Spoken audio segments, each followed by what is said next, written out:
Afternoon, guys. We'll start with the broadcast section with no embargo, followed by an embargoed section for 10:30 p.m. tonight. No live tweeting during the broadcast section, please, and use the microphone provided. Paul. Thank you. Hi, Ange. Have you got any fresh injury worries, any returning players, and in particular Porro and Udogie? Are they fit to play? We've had sort of a couple of setbacks this week. Destiny obviously picked up a little bit of a knock last week, and not available for tomorrow. Don't think it's anything too serious. With no game next weekend, he should be back. Pedro picked up a strain of training. Again, probably a couple of weeks for him. With a game break, hopefully doesn't miss too many. And probably the major one for us is Fraser Foster. Got a knock at training, got a bit of a fracture in his foot, so he'll probably miss. Conservatively a couple of months now. So they're the main three coming back. Nothing changed from last week. Everyone was available. In terms of performances, I think it's the best points tally for this stage of a campaign in the last 5 seasons. You've scored in every league game this season. What are you saying to the players at this point when it comes to meeting targets for the season, or maybe setting targets between now and the end of the season? I don't think you can sort of be specific around it. I mean, what we want to do is try and finish the season, really strong. We started the season strong, and then obviously we had some challenges kind of through that middle period that we handled it not too bad. Obviously the results weren't great, but our sort of competitive levels were still decent through that time, and it's about finishing the season strong. I don't think it's any different to any other team. You can have sort of specific targets, but ultimately, if we can finish the season strong, we'll be in a decent position. And away from Tottenham, it's obviously been a difficult week for Roy Hodgson. I just want to talk about the pressures of management and any support for him at the moment. Yeah, look, I mean, I don't think it's my place to talk about Roy or kind of his situation right now or his health for that matter, because they're all private matters. But, everyone knows the standing he has in the game, and it's a weird sort of occupation we have. There aren't many where, people pretty much, dictate to or try and create a narrative where you're pretty much finished and then are also putting up your replacement while you're still in the position. But that's the way of the world these days. I guess we sign up for it, so we kind of, everyone expects it. But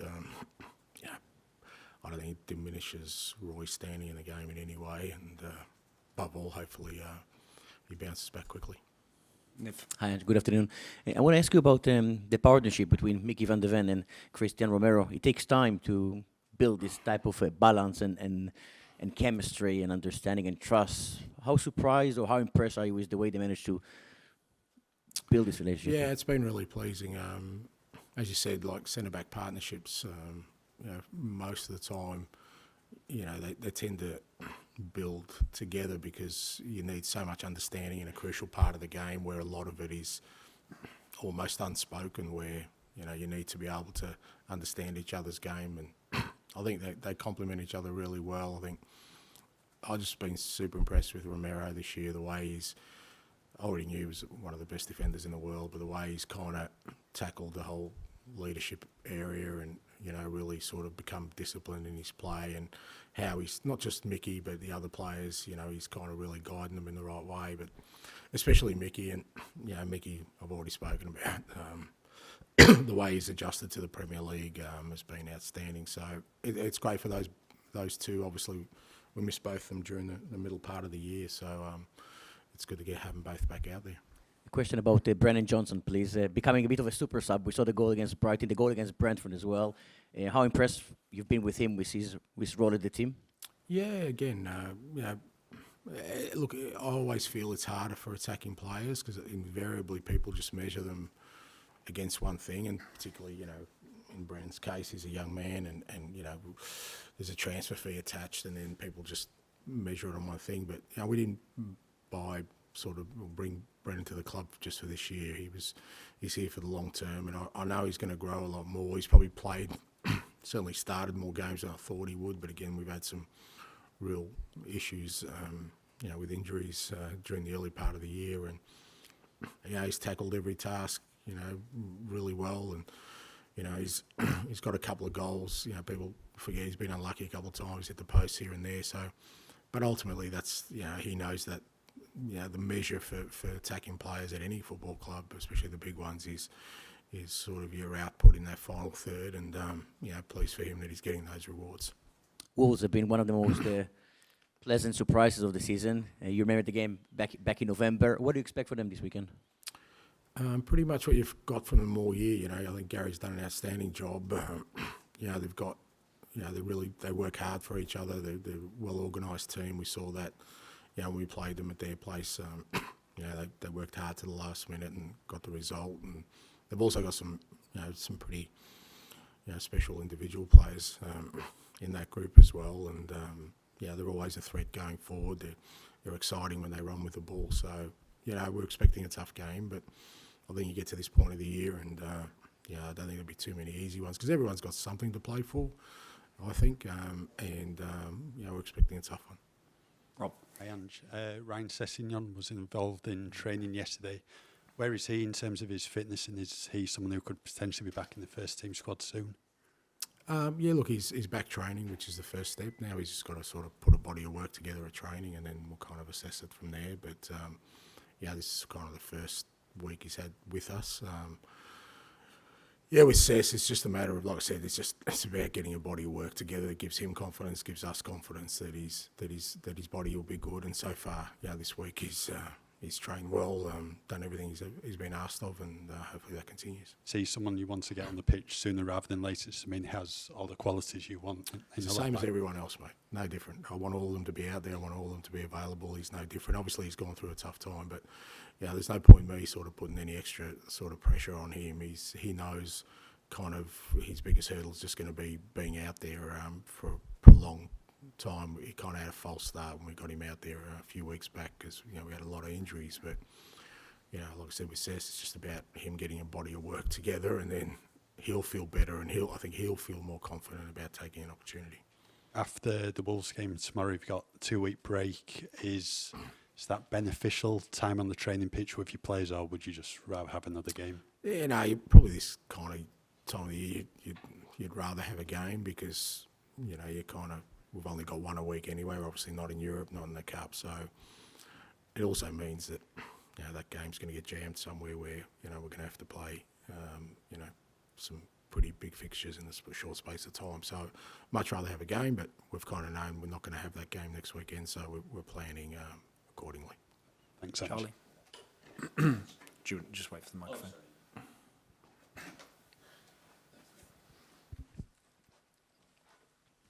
Just wanted to ask them, without Destiny and Pedro, how that affects the way you play. Maybe it doesn't, that it's just other people have got to step in and do that role because they've been so important to how you've played this season. Yeah, it doesn't change the way of play, but I think I've said in the past that every player brings their own sort of unique abilities to each position. The structure won't change, the manner in which we kind of set up won't change, but different players bring different attributes, and Pedro and Destiny have been sort of outstanding for us this year. Pedro's pretty much played every game apart from maybe the first one where he didn't start, and and Destiny, every time he's been out there for us, has been really important. They're both improving, but as I said, they're missing now, and there'll be an opportunity for a couple of other guys to come in and make sure that we maintain the levels we've kind of set so far. One of those players obviously could be Radu. What have you made of him so far? Has he been kind of desperate to get a start? He's been great, he's working hard, but he was at Genoa and he was playing. If just playing was all he was interested in, he would have stayed at Genoa. If you want to move to big clubs, that's part of the process, and he knew that. That's why he took, and that's why you got. I wanted him here because he knew the challenge of coming here, and playing was not going to just be a given. It's about working away, and he's adapting. We play a lot differently to what he's used to. We've used him in games, and I think he's done well when we've used him. And again, we didn't buy him for 6 months. We bought him to this football club for a long time, to be here for a long time. And we already seen this year, losing our two central defenders, what an impact that had on our season. Well, I don't want that to happen in the future. So Radu is here for that, and over the next sort of 3-4 months before the end of the season, it's about him adapting and working hard. But he's been outstanding at training, great attitude, really great amongst the players. The players are really kind of can see the qualities he has, and he's ready to play. Just on another topic, I wanted to ask, was that event yesterday for Proud Lily-White celebrating 10 years at the LGBTQ plus fan group? And just how important to you and to the club is that inclusivity? Because it feels like Spurs are one of the kind of leading clubs, and it's that group has kind of led the way. Yeah, I mean, look, I feel sort of, like I said, that the club is it's very, very important to the club. For me, it's a bit different. I just take people as they are. I've never understood why you try and treat people differently for anything in life. And, I guess the fact that we have to have, such a sort of different take on these things is kind of beyond me where I am in my life. But it's great that the club, has been at the forefront of this. I know the guys came down to training and I had a chat to a few of them. They're really proud of what they've done the last 10 years, and hopefully that keeps growing. And and hopefully, it rather than sort of us being a standard bearer in some form, it just becomes the norm. Has that changed? Sorry, just to follow up. Has that changed a lot since that inclusivity awareness since you've been in the game, and has it changed enough? I guess. Mate, the world's changed. It's you got no idea, mate. You got no idea how much the world's changed. I still remember I was in the city with my kids yesterday, and they saw a phone booth and they didn't know what the hell it was, mate. He said, "That's how I used to call your mum." So the world has changed a lot. Okay, James, please. Hi, Ange. I don't know if you've seen any of it, but there have been some reports this week suggesting you may be on Liverpool's shortlist to replace Jurgen Klopp. Just wondered if there was anything you could say about that, or wanted to say about that. I may be on a shortlist. No, I don't think I want to say anything about that, because I don't think that's ever going to enter my sort of brain space for what's my priorities in life and in my profession right now. And no. You must feel, though, you're only just getting started here at Tottenham. Well, I am, not just feel, I am. I've only been here for 7 months, so I think that's self-explanatory. I've been at pains to say that, we're still, we've still got a long way to go in terms of the football we want to play, the team we want to be, the squad we want to have. We've had, I think, 2 positive windows. I think we've had a decent campaign so far, but, we've got a long way to go. Do you think there's any doubt at all that you'll be here next season? You see, but that's what I'm talking about. That's the funny space when we talk about managers. When we're not going well, then they're questioning, whether we're going to be here. When you potentially are going okay, then they're still questioning about whether you're going to be here. And the reality is, most of it's out of our hands. So I've never worried. I've never thought about that.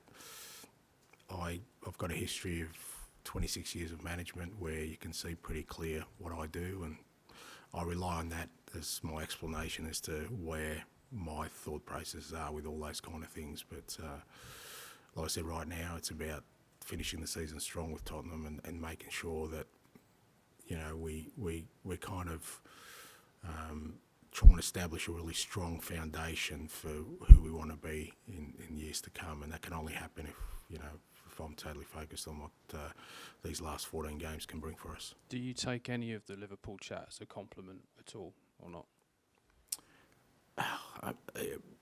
Well, it depends, If it's just people throwing up names, then who cares? Seriously, doesn't matter. But at the end of the day, if I'm doing a good job, hopefully it does mean that, people will acknowledge that in one form or another, whatever that form is. But, so-called chat, I mean, really, it's not no of interest to me. Thanks. Okay, and we'll finish with George, please. Hi, Ange. Just want to take you back to that Wolves game in November. You kind of referenced that a little bit afterwards, talking about how you weren't happy with the way the team played. What was it about that performance that you sort of didn't like, and how much has the team grown, I guess, since then?